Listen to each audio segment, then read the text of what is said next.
تو وہ ان لوگوں کے خلاف مقدمات درج ہو چکے ہیں. اب جاوید لطیف کے خلاف پچھلے سال اداروں کو برا بھلا کہنے پر جو ہے وہی سارا مقدمہ درج کیا گیا. ان کے خلاف بھی وہی دفعات لگی جو شہباز گل کے خلاف دفعات لگی ہیں. انہوں نے بھی ایک ٹی وی چینل کے پروگرام میں آ کر جو ہے نا وہ بڑے سخت قسم کے بیانات دیے تھے اور ان پر بھی جو ہے وہ بغاوت کی مقدمہ درج ہوا. انہیں جو ہے وہ چند مہینے جیل میں بھی رہے, پھر انہیں ضمانت مل گئی. پھر جاوید ہاشمی صاحب 2003 میں جب جنرل مشرف کا دور تھا, ان پر بغاوت کا مقدمہ درج ہوا تھا.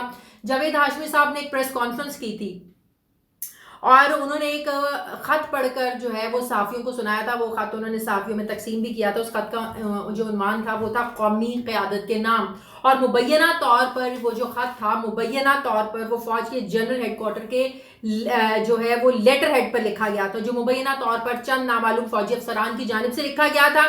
پھر جاوید ہاشمی کو اس پر گرفتار کیا گیا, بغاوت کے مقدمات درج ہوئے, بغاوت پر اکسانے کے الزامات لگائے گئے. اسلام آباد کی عدالت نے جاوید ہاشمی کو 23 سال کی قید سنائی, 4 سال وہ جیل میں رہے. پھر 2007 میں سپریم کورٹ کے فیصلے پر جو ہے وہ ان کو ضمانت ملی, ان کو رہائی ملی. اس کے علاوہ اور اگر ہم بہت زیادہ پیچھے جاتے ہیں تو 1951 میں راول پنڈی سازش کیس, یہ بڑا مشہور کیس ہوا تھا. اس میں 4 سویلین اور 13 فوجی افسران شامل تھے جنہیں سازش کے الزام میں گرفتار بھی کیا گیا تھا. 2.5 سال یہ کیس چلتا رہا. تو پھر جسٹس محمد شریف نے جو اس سارے کیس کے مرکزی کردار جن کو ٹھہرایا گیا تھا وہ تھے میجر جنرل اکبر خان. ان کو پھر 12 سال قید کی سزا سنائی گئی تھی. راول پنڈی سازش کیس 1951 میں یہ بڑا مشہور کیس ہوا تھا. اب اس سے آگے تھوڑا سا آ جائیں تو 18 اپریل 1968 کو عوامی لیگ کے سربراہ شیخ مجیب الرحمان کو جنرل ایوب خان کے حکم پر گرفتار کیا گیا. بغاوت کا الزام لگایا, اکسانے کا الزام لگایا, تفریق پیدا کرنے کی انہوں نے کوشش کی, یہ ان پر الزام لگا شیخ مجیب پر. 1971 یہ معاملہ چلتا رہا. 1971 میں پھر مقدمہ چلا, میاں والی جیل میں شیخ مجیب الرحمان کو جو ہے منتقل کیا گیا. اس کے بعد پھر دیکھا گیا 16 دسمبر 1971 پھر یہ ساری جو کنٹروورسی چلتی آ رہی تھی, جو ایک دوسرے کے خلاف نفرتیں پیدا ہو چکی تھی, اس کا نتیجہ پھر ہم نے 16 دسمبر 1971 کو مشرقی پاکستان جب ہم سے الگ کر دیا گیا, یہ سارا نتیجہ نکلا جو شیخ مجیب الرحمان کے ساتھ کیا گیا تھا.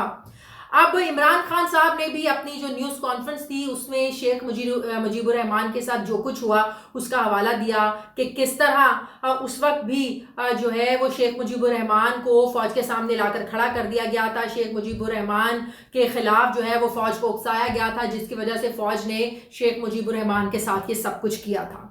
یہ اس وقت جو ہے یہ ساری چیزیں سامنے آئی تھی. عمران خان صاحب نے ان چیزوں کا بڑا حوالہ دیا اور عمران خان نے ان دنوں کے حالات کو, اس وقت کے حالات کو اپنے آج کے حالات سے تشبیہ دے رہے ہیں عمران خان صاحب اور کہہ رہے ہیں کہ آج بھی یہی کچھ ہو رہا ہے.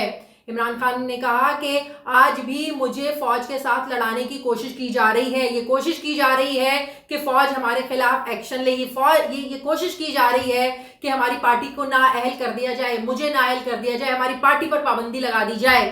تو آج اگر میں بھی یہ بات کہوں کہ یہی حالات پیدا کرنے کی کوشش کی جا رہی ہے جو میں اپنے پچھلے ویلاگز میں کرتی آ رہی ہوں کہ یقیناً یہی کوشش ہو رہی ہے کہ عمران خان کو فوج کے ساتھ لڑایا جائے, ایک سازش کی جا رہی ہے. یہ بالکل وہی کام کیے جا رہے ہیں جو 1971 میں شیخ مجیب الرحمان کے ساتھ کیے گئے. جس طرح جنرل ایوب خان نے ان کو گرفتار کیا بغاوت کے الزام میں, اور جس طرح وہ سارا جو ہے وہ ایک ماحول بن گیا تھا, اور پھر ہم نے دیکھا کہ اس کا نتیجہ 1971 میں 16 دسمبر کو مشرقی پاکستان کے علیحدگی کی صورت میں نکلا. تو اب بھی معاملات بہت خراب ہیں, بہت خراب معاملات ہیں. جس طرف معاملات کو لے کر جانے کی کوشش کی جا رہی ہے, یقین کریں اس کا رزلٹ, اس کا نتیجہ بہت بھیانک صورت میں آ سکتا ہے. اللہ نہ کرے یہ حالات جو ہیں وہ بہت جو ہے وہ اس طرح ہو جائیں کہ کسی کے بھی قابو میں نہ رہیں. کوئی پھر سب لوگ جو ہے وہ پچھتاتے پھریں, کسی کے ہاتھ میں کچھ نہیں آئے گا, سب لوگ جو ہے وہ ہاتھ ملتے رہ جائیں گے. اللہ نہ کرے ایسی سچویشن آئے. تو اس ساری سچویشن سے نکلنے کا جو حل ہے وہ عمران خان بھی کہہ رہے ہیں, وہ ہم بھی کہہ رہے ہیں, وہ ایک ہی حل ہے, صاف اور شفاف انتخابات کی طرف آگے بڑھا جائے.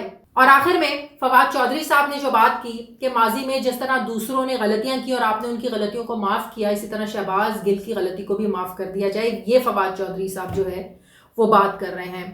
اب دیکھنا یہ ہے کہ شہباز گل کا جو کیس ہے وہ کس طرح آگے بڑھتا ہے، کیا کوئی انکشافات ہوتے ہیں۔ یہ بھی باتیں کی جا رہی ہیں کہ شہباز گل جو ہے وہ وعدہ معاف گواہ بھی بن سکتے ہیں، کیونکہ جس طرح ان پر دفعات لگائی گئی ہیں، بڑے سنگین نوعیت کے مقدمات ان پر درج ہو گئے ہیں، تو ہو سکتا ہے کہ وہ وعدہ معاف گواہ بن جائے۔ ایسی جو ہے نا وہ تھیریز بھی، ایسی باتیں بھی سامنے آ رہی ہیں۔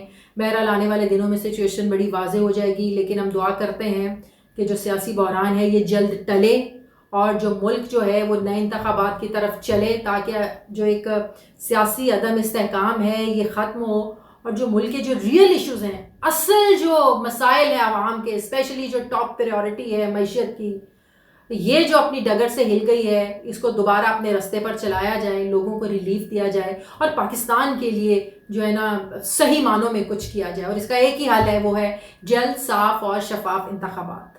بہت شکریہ آپ کا۔